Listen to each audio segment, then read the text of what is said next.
Okay, well those are some valid points of criticism there, GB1, but Drogon is a friendly dragon. You gotta think Dudley, but with a few more spikes. Well, yeah, but we've already built the Iron Throne and the Red Keep. If we didn't build some kind of dragon at this point, it would almost be sacrilegious. Plus, what are we gonna do with all that room in the castle?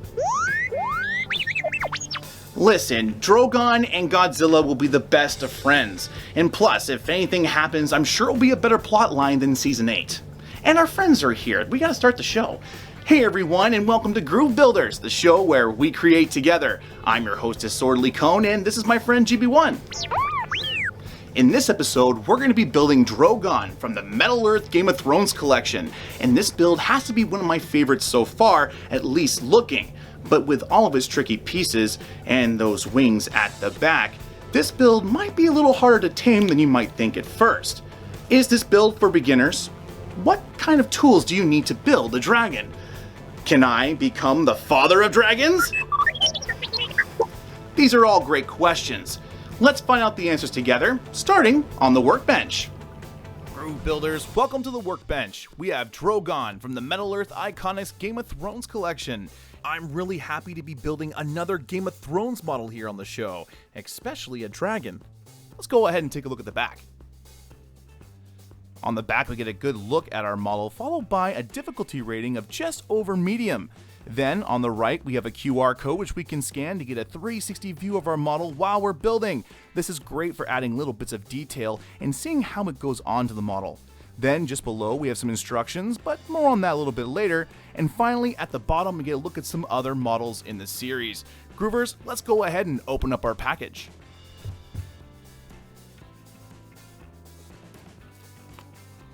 We have our instructions, and we have our metal. I guess Drogon is somewhere in here. Let's take a closer look at our instructions so we know what we're getting into. Okay, 7 pages of bending, lots of cylinders, pesky wings, and a cute little dragon face. It looks like this build is going to take some time if we want to do it right. Who knew that making dragons had so many steps? Well, nevertheless, we still need to start with the basics. These metal models require us to cut out our pieces, then shape them using whatever we can. Once we have our part correctly shaped, we can connect them together by bending and twisting our tabs. The way we bend or twist our tabs is indicated in the instructions by the circles and triangles. Personally, I always try to follow the instructions the first time when it comes to our tabs, and then when the build is complete, I'll go over it again and change anything that might stand out. I like to make my tabs as invisible as possible to get that really cool museum look. Next up, tools. Drum roll please! For this build, I recommend detail tweezers, pliers, nippers, and something to help you form some different size cylinders. I use my dapping set and mandrels for my cylindery shapes, along with Animate Orange's tools to help me finish them off. They worked great. If you're looking to get these tools, links are in the description down below. Now, these are just my recommendations, and you really don't need anything but tweezers and nippers to complete these builds. But of course, having the right tools definitely helps, especially with detailed builds like this. Alright, we've reviewed our instructions, and we have all of our tools. There's only one thing left to do. Exterminate! Exterminate! Exterminate! Whoa, hey, Timothy, calm down, buddy.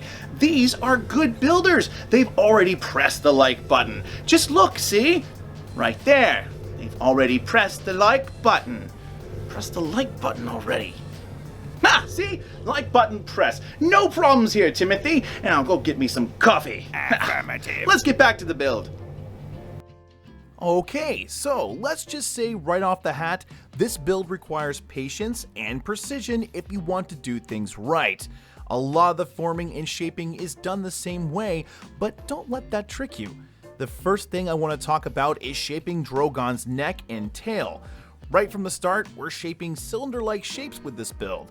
They may not look all that hard, but the Drogon is in the details. The best way I found to get these pieces formed is to roll them like this. Keep in mind with these pieces that one side should always be more bent than the other. Think of a half cone shape and you're on the right path. It's important to get a consistent shape with these pieces, so apply even pressure as you roll them on the table. If you choose to use your tweezers to form the neck and tail pieces, make sure to use multiple small bends to get the shape you need.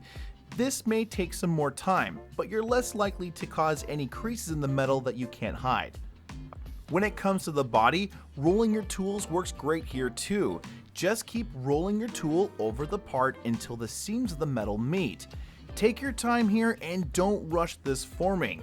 You'll want to. Trust me, you'll absolutely want to. But the time you take here will be saved later when you attach all of your parts together. Speaking of that, the second thing we need to touch on is how to attach our parts together. From the neck to the tail assemblies, this can be a very repetitive move. Once all the parts are shaped the way you like them, make sure the tabs are bent out on one side. Then, working from left to right, insert the tabs into the insertion holes. As you add more parts together, you may have to do some small adjustments to get the tabs into their insertion holes. Don't rush these small adjustments, I can't stress this enough.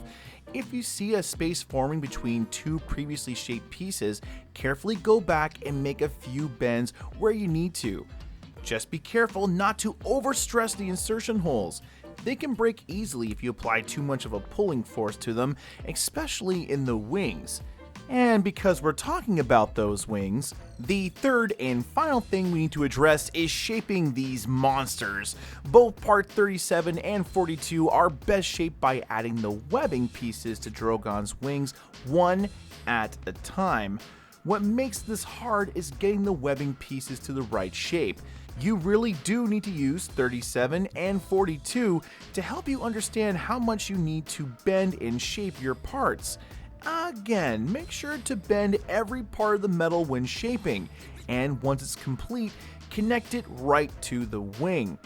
By doing this, you'll have a better understanding of the final pose for Drogon, and hopefully have less adjustments in the end. Finally, attaching the wings onto part 47 requires our arms to be shaped almost perfectly. I pressed really hard to get a nice concave shape and match all of my edges. I used my dapping set to help me get the shape I needed, but getting the tabs into their insertion holes was still a fight.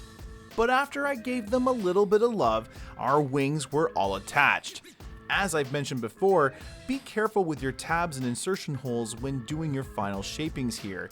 You can easily pop them, which means glue, or worse, replacement parts. And with that being said, it looks like we have Drogon almost fully complete.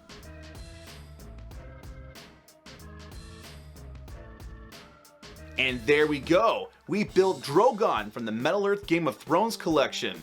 Doesn't this build look awesome? I think so.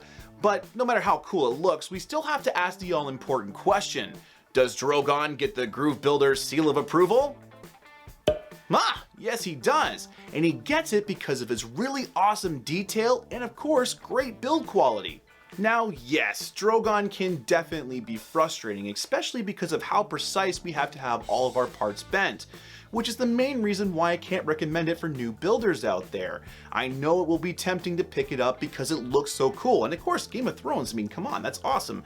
But because of all of that shaping in detail, I feel like a lot of new builders will get frustrated with the different pieces, especially with the arms and wings. Now, if you have a couple of builds under your belt and you're looking to maybe up your game and challenge yourself with something, I would say Drogon is the perfect build for you. And I will definitely be recommending it for those builders out there that are looking for a little bit of a longer build. And with that, we're at the end of our show. I had a really good time building Drogon with you, and if you guys had a good time, don't forget to press that like button. For more videos like this, hit subscribe as well, as we got all kinds of really cool content coming out in the future. Want to help the channel grow? Check out groovebuilders.ca. We got all kinds of really cool models on there for sale at really awesome prices, including our friend Drogon here. Until next time, Groove Builders, keep building. Now, to introduce Drogon to Godzilla, this should go over well.